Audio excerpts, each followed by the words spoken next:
The sky above the Valari homeworld burned orange and red. Massive warships hung in the atmosphere like dark clouds, raining fire upon the cities below. Buildings that had stood for thousands of years crumbled to dust. Families ran through the streets, screaming, searching for shelter that did not exist. Ambassador Yuna pressed her back against the cold metal wall of the emergency bunker. Her feathers, usually bright blue, had turned pale with fear. Around her, dozens of her people huddled together, their large eyes filled with tears. Children cried for parents who would never come. The elderly whispered prayers to gods who seemed to have abandoned them.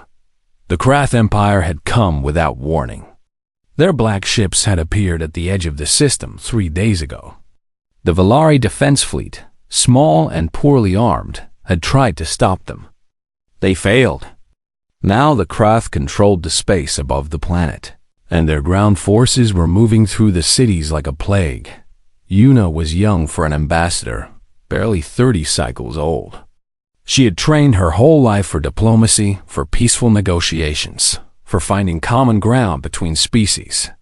None of that training prepared her for this. None of it taught her how to watch her civilization die. Her communicator beeped. A message from the Council of Elders. They had one final mission for her. She was to send a distress call to the Galactic Council. It was their last hope. Perhaps the great powers of the galaxy would intervene. Perhaps someone would care enough to save them. She made her way through the bunker to the communications room. The equipment was old, but functional. Her hand shook as she entered the frequency codes. The numbers blurred before her eyes. She wiped away tears and tried again. She did not notice the mistake. In her fear and exhaustion, she entered one wrong digit. The message would not reach the Galactic Council. It would travel in a completely different direction, toward a region of space that most species avoided. A region marked on star charts with a simple warning: human territory. Do not enter. Yuna pressed the transmit button and spoke into the microphone. Her voice cracked with emotion. This is Ambassador Yuna of the Valari Collective. We are under attack.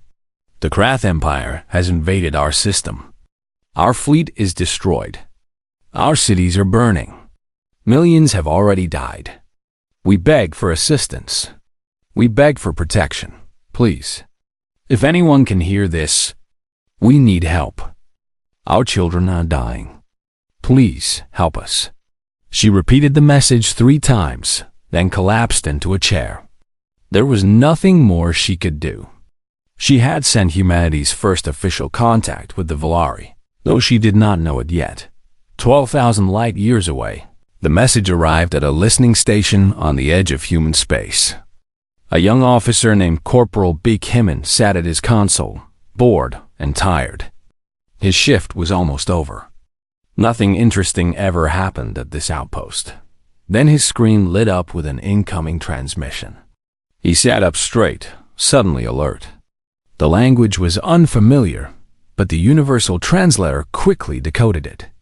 As he listened to the desperate voice of Ambassador Yuna, his blood ran cold. He immediately forwarded the message to Fleet Command. Within minutes, it reached the desk of Admiral Park Do-hyun, commander of the United Terran Navy's 3rd Fleet. Do-hyun was 52 years old. His hair had turned gray early, a family trait. His face carried the lines of a man who had seen too much war and lost too many friends. He sat in his office aboard the flagship Indomitable, reviewing routine reports, when his communications officer burst through the door.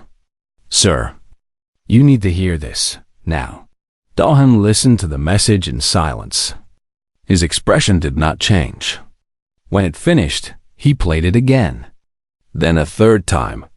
His officers watched him nervously, waiting for orders. Captain Kim Soo-jin, his second-in-command, spoke first. She was 40 years old, practical and sharp-minded. Sir, we have no treaty with these people. We have no obligation to respond. This could be a trap. We do not know anything about them. Do-hyun nodded slowly. You are correct. We have no obligation. The Galactic Council has kept us isolated for 300 years, Sujin continued. They fear us. If we intervene in their space, it could start a war with the entire galaxy. Also correct.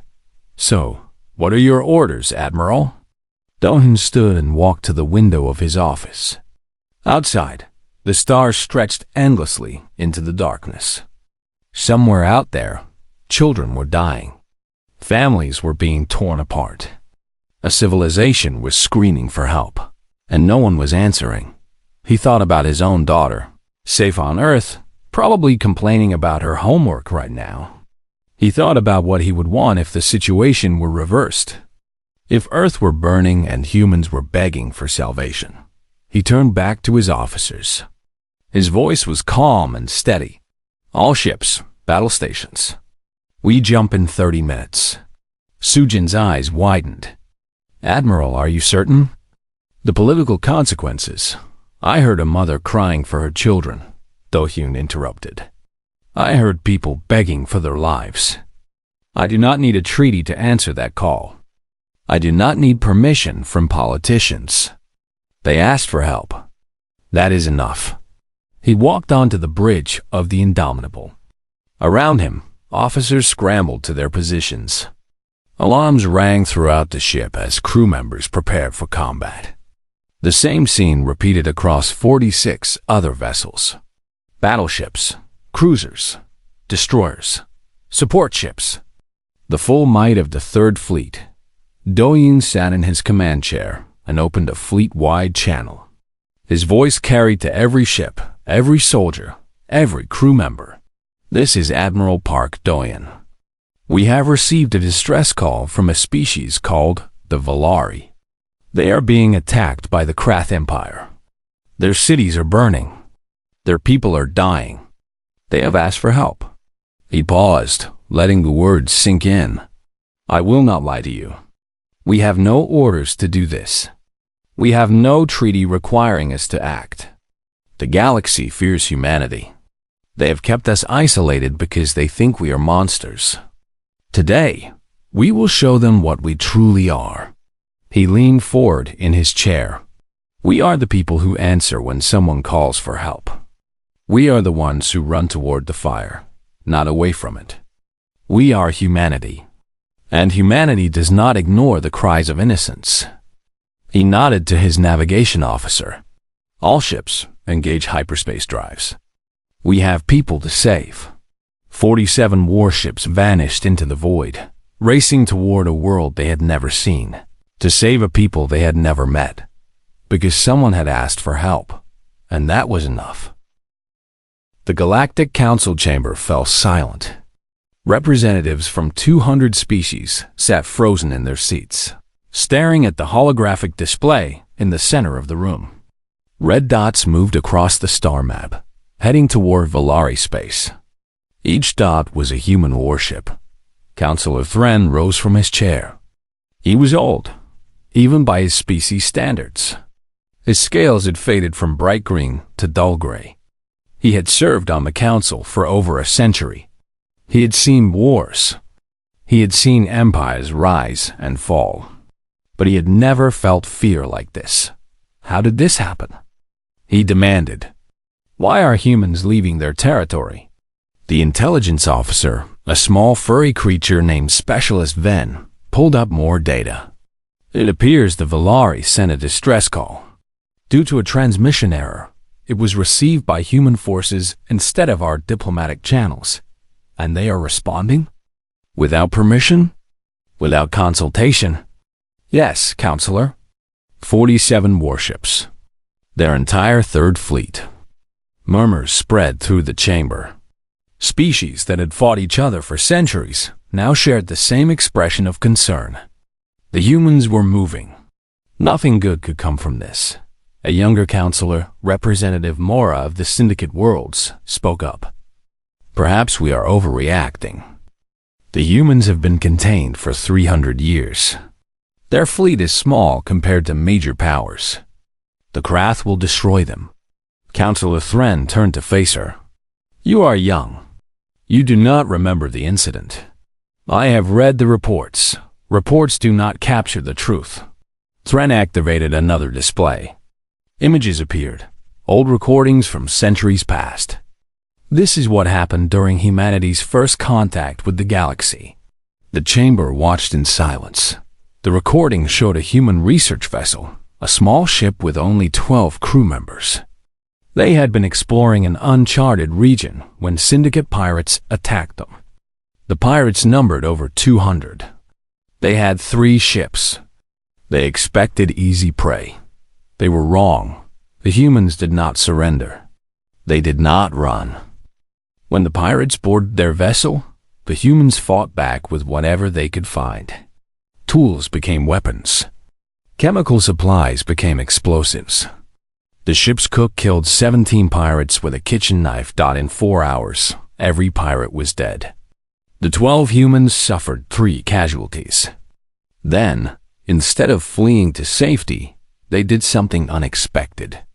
They repaired their damaged ship, tracked the pirate signal back to its source, and attacked the pirate base. 47 humans from a nearby colony volunteered to join them. They arrived at the pirate base in mining vessels and cargo haulers. They were outnumbered 10 to 1. They had no military training. They had no warships. They won anyway. When rescue teams finally arrived, they found the pirate base in ruins. Over 2,000 pirates had been killed. The humans were sitting among the wreckage, drinking coffee and treating their wounded. One of the rescuers, horrified by the carnage, asked the human captain why they had done this. Why not just escape? Why hunt down the pirates? The captain had looked at him with cold eyes and said, "They attacked our people. They would have attacked others. We made sure they never will again." The recording ended. The council chamber remained silent. Councillor Thren spoke softly. That was how humanity introduced itself to the galaxy. 60 humans against 2,000 trained fighters. And the humans won. Not through superior technology. Not through greater numbers. They won because they simply refused to stop fighting. They turned off the display. We contained humanity because we feared what they might become if given the stars. We told ourselves they were primitive, violent, unworthy of joining the galactic community. He paused. But the truth is simpler. We were afraid. We looked at humanity and saw something we did not understand. A species that treats war not as a last resort, but as an art form. A species that does not know how to surrender. Representative Mora shifted uncomfortably. What do? We watch. We wait. And we pray the Krath are foolish enough to fight them. Far away, in Valari space, Warlord Gen received news of the approaching human fleet. He stood on the bridge of his flagship, a massive vessel called the Conqueror. Around him, his officers waited nervously for his response. Gen was large, even for a Krath. His gray skin was covered in scars from 100 battles. He had conquered 11 worlds. He had never lost a war. Humans, he said, tasting the word. I have heard stories. They are primitive, Warlord, his advisor said quickly. Their fleet is small. We outnumber them 3 to 1. They will be no challenge. And yet the Galactic Council has kept them caged for 3 centuries. Why would they fear primitives? The advisor had no answer. Gen pulled up every report he could find on humanity. He read about the pirate incident. He read about their history on Earth, a planet soaked in the blood of endless wars. He read about their soldiers, who trained constantly for combat, who view battle as a sacred duty. He read about something called spite, a human emotion that other species did not truly understand. The willingness to suffer greatly, to sacrifice everything, simply to ensure that an enemy suffered more. They fight like cornered animals, Gen muttered. Even when they cannot win, they make victory costly. Warlord, surely, begin fortifying our positions. Pull back the ground forces to defensive lines. I want every ship ready for combat. Gen stared at the star map, watching the red dots grow closer. These humans have come far to die. Let us make sure they regret it. But deep inside, in a place he would never admit existed, Warlord Gen felt something he had not experienced in decades. Ambassador Yuna received a human response in her bunker. She stared at the message, reading it over and over, unable to believe the words. Help is coming. Tell your people to hold on. Admiral Park Do-hyun, United Terran Navy. Humans. The monsters from the quarantine zone. The species that the galaxy whispered about in fear. They were coming here. She did not know whether to feel hope or terror. The stories she had heard about humans were horrifying. They were said to be relentless, merciless. They did not just defeat enemies. They destroyed them completely, but they were coming to help. Someone, somewhere, had heard her cry. Someone had answered. She gathered her people and told them the news. Some wept with relief. Others trembled with fear. An elderly Valari named Elder Pan grabbed her arm. Humans? Child, do you know what you have done? You have invited wolves to save us from lions. Yuna looked at the burning sky through a crack in the bunker ceiling. Perhaps, she said quietly. But right now, wolves are exactly what we need. She only hoped the wolves would not devour them after the lions were gone. The Third Fleet emerged from hyperspace at the edge of the Valari system. Admiral Park Do-hyun stood on the bridge of the Indomitable, his hands clasped behind his back, his face calm as stone. Around him, officers worked quickly at their stations, gathering information about the situation ahead. What they saw was devastation. Debris fields stretched across thousands of kilometers. The remains of Valari warships drifted through space, torn apart and burned. Escape pods floated among the wreckage, their emergency lights blinking weakly. Further in, the planet itself was visible, its beautiful blue-green surface scarred by massive fires. Columns of smoke rose from the cities below. Krath fleet positions confirmed, the tactical officer reported. 137 vessels. They have established a blockade around the planet. Ground forces are engaged in multiple cities. Captain Kim Soo-jin stepped beside the admiral. They outnumber us nearly 3 to 1. Do-hyun nodded. Open a channel to the Krath flagship. The communications officer hesitated. Sir, they may not respond. Open the channel. Static filled the bridge for a moment, then cleared. The screen showed the interior of a Krath command deck.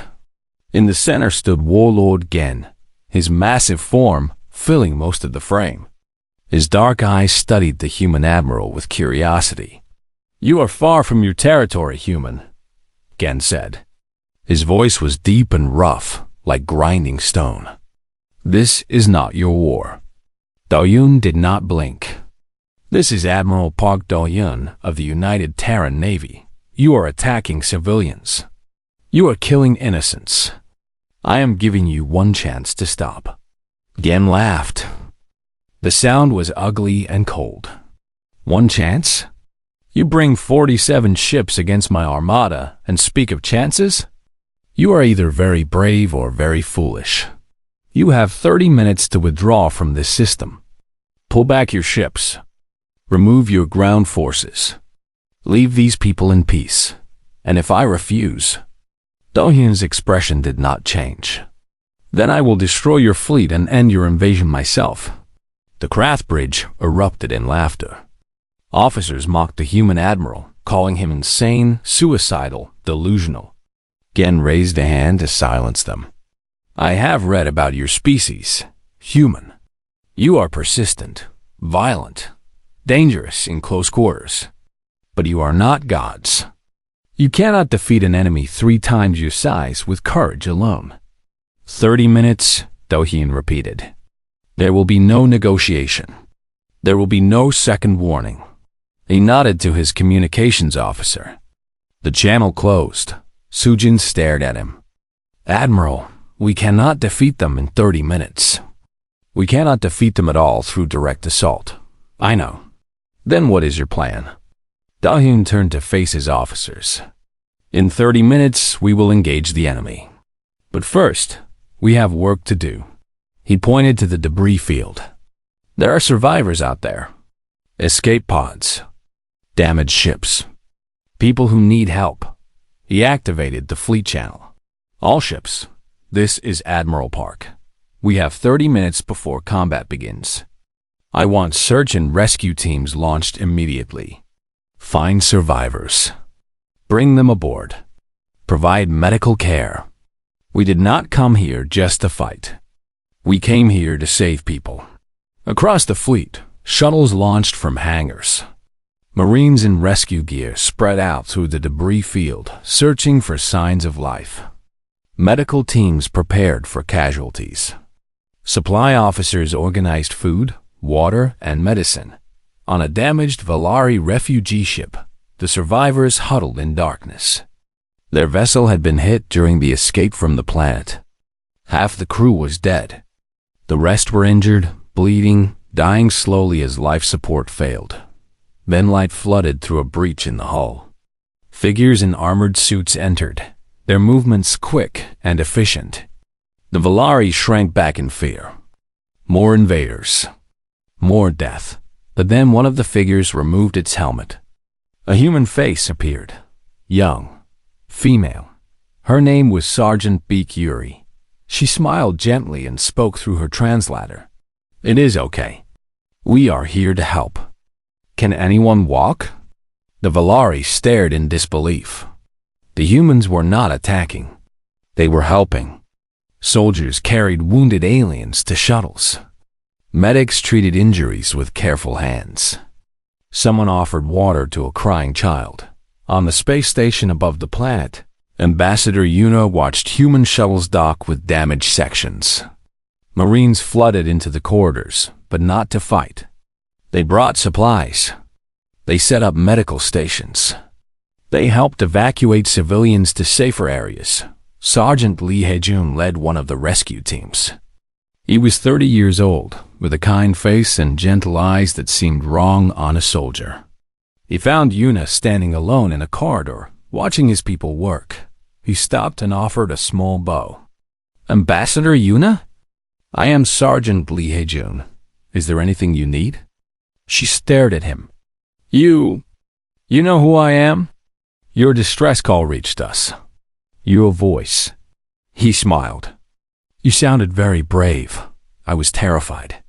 Brave people usually are. He looked around at the chaos, the wounded being carried past, the crying children being comforted by human soldiers. We will get your people to safety. I promise. Why? The question burst out of her. Why did you come? We are strangers. We have nothing to offer you. The galaxy fears your kind. Why would you risk everything for us? Hae-jun was quiet for a moment. Then he shrugged. Someone asked for help. That is enough. But the Krath. Do not worry about the Krath, ma'am. His gentle expression hardened slightly. We will handle the Krath. On the bridge of the Indomitable, the 30-minute countdown reached 0. Admiral Do-hyun checked the reports from rescue teams. Over 3,000 Valari civilians had been saved in half an hour. Hundreds more were being treated on human ships. Captain Sujin approached. Sir, time is up. Do-hyun nodded. He opened a channel to the Krath fleet. Warlord Gen appeared on screen, looking smug. Your time has expired, human. I see you have been busy collecting strays. A waste of effort. You will all die together. Do-hyun said nothing. He simply nodded to his tactical officer. All ships, the officer announced. Weapons free. Engage the enemy. The stars erupted in fire. The Galactic Council watched the battle through long-range sensors. They had expected a slaughter. 47 ships against 137. The mathematics were simple. The humans would be destroyed. They were wrong. Human ships did not fight like other species. Most galactic powers used rigid formations. Battleships in the center, cruisers on the flanks, destroyers screening ahead. Orders flowed from commanders to subordinates in strict hierarchy. Ships moved as groups, never breaking pattern. The humans fought like wolves hunting prey. Admiral Park Do-hyun sat in his command chair, his eyes moving across multiple displays. He saw patterns in the craft formation that others would miss. Gaps in their coverage. Delays in their response times. The weakness of their centralized command structure. Destroyer Group Alpha break left. Target their supply vessels. Cruiser Group Beta, dive low, come up behind their main line. All battleships, hold position and draw their fire. His orders came in quick, short bursts. His captains did not wait for detailed instructions. They understood the intent and acted on their own initiative. This was the human way. Trust your people. Let them adapt. Let them think. The craft commanders were confused. Human ships appeared where they should not be. Small destroyer groups would attack, then vanish into debris fields before reinforcements arrived. When craft vessels pursued, they found themselves isolated and surrounded. Lieutenant Commander Choi Min-ji led a squadron of 8 destroyers. She was 35 years old, with sharp features and sharper instincts. Her squadron had been assigned to disrupt the craft rail line. "Follow me," she ordered. "We are going through the debris field." Her tactical officer protested. "Commander, the debris is too dense. Navigation is nearly impossible. We could lose ships to impacts alone. The craft will not follow us. They value their ships too much to take risks." She smiled grimly. "We do not have that problem." 8 destroyers dove into the wreckage of the destroyed Valari fleet. They twisted and turned through floating metal and shattered hulls. 2 ships took damage from impacts. One lost its main sensor array. But they emerged on the other side, directly behind the craft rearguard. 20 craft vessels sat unprotected. Their weapons pointed the wrong direction. Their commanders completely surprised. "All ships, fire everything," Min-ji commanded. The destroyers unleashed their full arsenals. Missiles streaked across space. Energy beams cut through armor. The craft ships tried to respond, but they were too slow. Within minutes, 15 vessels were destroyed or disabled. Min-ji lost 3 ships in the counterattack. 3 crews. Over 100 lives. She did not hesitate. "Press the attack. Make them pay for every one of our people." On the craft flagship, Warlord Gen watched his tactical display with growing fury. His fleet was being torn apart. Not by superior numbers or advanced technology, but by tactics he could not understand. "Why do they not hold formation?" he demanded. "Why do they scatter and regroup? It is chaos." His advisor stammered a response. "Warlord, their ships seem to operate independently. Each captain makes their own decisions. We cannot predict their movements because they do not follow standard patterns." "Then give me a target. Find their commander." "The flagship Indomitable is in the center of their formation, but it is heavily protected. Our ships cannot reach it without. Then we go ourselves." Jen grabbed his weapons and headed for the shuttle bay. "Prepare a boarding party. If we cannot destroy their fleet, we will kill their admiral." The Conqueror pushed through the battle, taking heavy damage but refusing to stop. Gen's personal shuttle launched, surrounded by escorts. They fought through the chaos, losing vessel after vessel, until they finally reached the Indomitable. The craft breached the hull and poured inside. Gen led them personally, his massive blade cutting down the first humans who tried to stop him. They pushed deeper into the ship, heading for the bridge. Captain Kim Soo-jin met them in the main corridor. She had volunteered to lead the defense while the admiral commanded the battle. Beside her stood 50 Marines, armed and ready. They faced 200 Krath warriors. "You cannot win," Gen growled. "Your numbers are too small." Sujin raised her rifle. "We are not trying to win. We are trying to buy time." "Time for what?" She smiled coldly. "You will see." The battle in the corridor was brutal. Humans fell, but they took Krath with them. Every meter of ground cost the invaders dearly. Sujin fought at the front, refusing to retreat, refusing to show fear. A Krath blade cut her arm. She switched her rifle to her other hand and kept firing. By the time Gen reached the bridge doors, only 30 of his warriors remained. He had lost 170 soldiers to capture a single ship. He kicked down the door, expecting to find the Admiral cowering. Instead, he found Admiral Park standing calmly at his command station, watching the battle outside. He turned to face Gen with no expression of fear. "Warlord, you have come far. I have come to end you." Dahin nodded. "Look outside." Gen glanced at the view screen. His fleet was in ruins. Less than 40 ships remained, and they were fleeing in all directions. The human fleet, battered but still fighting, pursued them relentlessly. "Your armada is broken," Dohyun said quietly. "Your invasion has failed. You sacrificed everything to reach me, and it changed nothing." Gen roared in rage and charged. Dohyun did not move. He did not flinch. He simply watched as Sergeant Lee Hajun stepped from the shadows and put a bullet through Gen's leg. The warlord collapsed. Around him, his remaining warriors were surrounded by human marines who had been waiting in the walls. In the ceiling, in every hidden corner of the ship, Dohyun walked toward the fallen warlord and knelt beside him. "You asked why we came. You could not understand why we would risk everything for strangers." He leaned closer. "We came because someone asked for help. We fought because innocents were dying. We won because we refused to accept defeat." He stood. "That is what humanity is. Not monsters. Not savages. We are the ones who answer when someone cries for help. And we are the ones who make sure threats like you never hurt anyone again."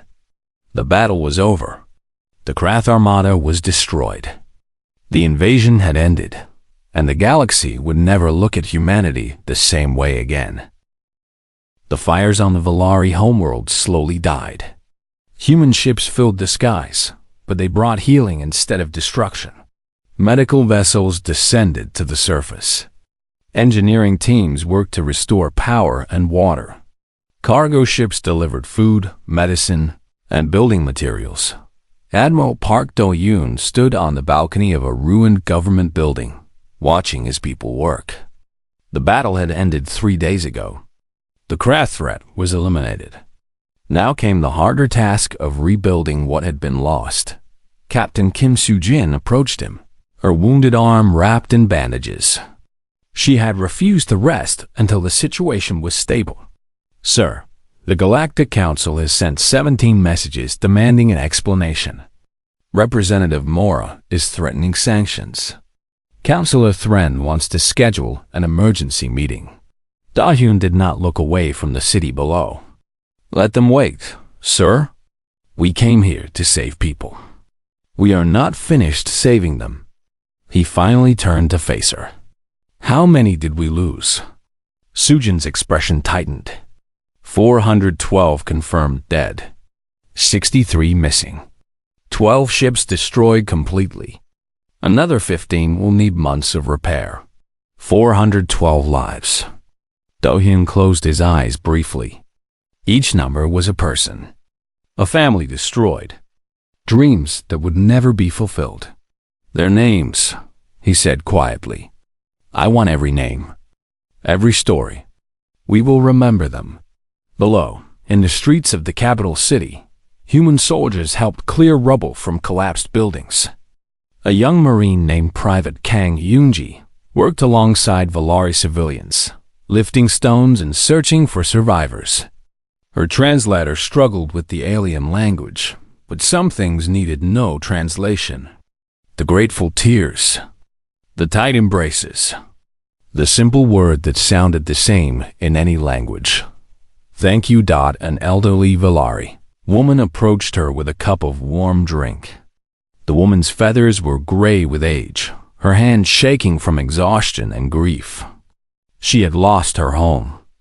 She had lost her family, but she still found something to share with the stranger who had come to help.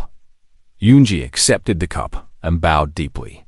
The woman smiled through her tears and bowed in return. Ambassador Yuna found Admiral Do-hyun later that evening. He was visiting a field hospital, speaking quietly with wounded soldiers, thanking them for their service. She waited until he was finished before approaching. "Admiral, may I speak with you?" He nodded and followed her to a quieter area. The sounds of the hospital faded behind them. "My people do not know how to thank you," Yuna said. "We have nothing to offer. Our fleet is gone. Our economy is destroyed. We cannot repay what you have done. We did not come for payment." "I know. That is what confuses us." She struggled to find the right words. The galaxy told us stories about humanity. Monsters in human form. Predators wearing the mask of civilization. They said you were too dangerous to be allowed among the stars. She looked at him directly. They were wrong. Don shook his head. No, they were right to be cautious. Humanity is dangerous. We are capable of terrible violence. We have done horrible things to each other throughout our history. Then why did you help us? He was quiet for a long moment. When he spoke, his voice was soft. Because we know what we are capable of. We know the darkness inside us. And we choose, every day, to be better than our worst impulses. He looked up at the stars. We came to you because you needed help. Because turning away from suffering is a betrayal of everything we want to be. Because saving strangers, protecting innocents, standing against cruelty, that is how we prove to ourselves that we are worthy of the stars. Yuna felt tears forming in her eyes. The galaxy fears you. Let them fear us. Let them watch what we do with our power. We will show them that strength does not require cruelty. That warriors can also be healers. That the most dangerous species in the galaxy can also be its most compassionate. 1 month later, the Galactic Council received a formal delegation from Earth. Chancellor Ojian led the human representatives. She was 60 years old, elegant and calm, with eyes that missed nothing. Councillor Thren met her at the entrance to the council chamber. He studied her carefully, searching for the violence he had been taught to expect. "Chancellor, I must admit, you are not what I expected." "Few things are, Counselor." She smiled warmly. "I understand you have questions. May, beginning with why humanity acted without council approval. Because people were dying. Because children were screaming. Because someone asked for help, and no one else was answering." Her smile faded. "Tell me, Counselor, if it were your world burning, would you want us to wait for approval?" Thren had no answer. The meeting lasted for hours. Questions were asked. Explanations were given. Slowly, carefully, the galaxy began to understand what humanity truly was. Not monsters. Not mindless killers. Something far more complicated. A species of contradictions. Capable of great violence and great compassion. Fierce protectors and gentle healers. Warriors who cried for their enemies and celebrated saving strangers. The Valari became humanity's first true allies. They owed the humans their survival, but more than that, they trusted them. They had seen human soldiers carry their children to safety. They had watched human medics work through exhaustion to save alien lives. They knew the truth that the rest of the galaxy was only beginning to learn. Other species followed. Races that had been oppressed by powers like the Krath began sending messages to Earth. Not by mistake this time. Not in desperation. They sent messages of hope. Requests for friendship. Invitations to visit. The quarantine around human space quietly dissolved. Not because humanity had changed, but because the galaxy had finally seen what humanity could be. On the Valari homeworld, a memorial was built. Stone pillars listed the names of every human who had died in the battle. 412 names carved in eternal remembrance. Ambassador Yuna visited the memorial 1 year after the invasion. Beside her stood Sergeant Lee Hae-jun, now promoted to lieutenant for his actions during the battle. They stood in silence, reading the names of the fallen. "Do humans regret it?" Yuna asked finally. "Coming here? Losing so many of your people for strangers you had never met?" Hae-jun considered the question carefully. He thought about the friends he had lost, the nightmares that still woke him some nights, the weight of survival when others had not been so lucky. "We grieve," he said. "We remember. We honor those who fell." He touched one of the names on the pillar. "But regret? No, never. Why not?" He looked at her with gentle eyes. Eyes that had seen terrible things but still held warmth. "Because this is who we are. We do not answer calls because we are asked to. We answer because someone needs help." He gestured at the city around them, rebuilt and thriving, full of people who would have died without human intervention. "And this is worth any price." Above them, human and Valari ships flew together through peaceful skies. The galaxy was changing. Old fears were fading. New alliances were forming, and humanity had finally found its place among the stars, not as monsters, not as threats, but as protectors, as friends, as the ones who would always answer when someone cried for help, because that was what humanity had chosen to be, and they would prove it again and again for as long as the stars continued to shine.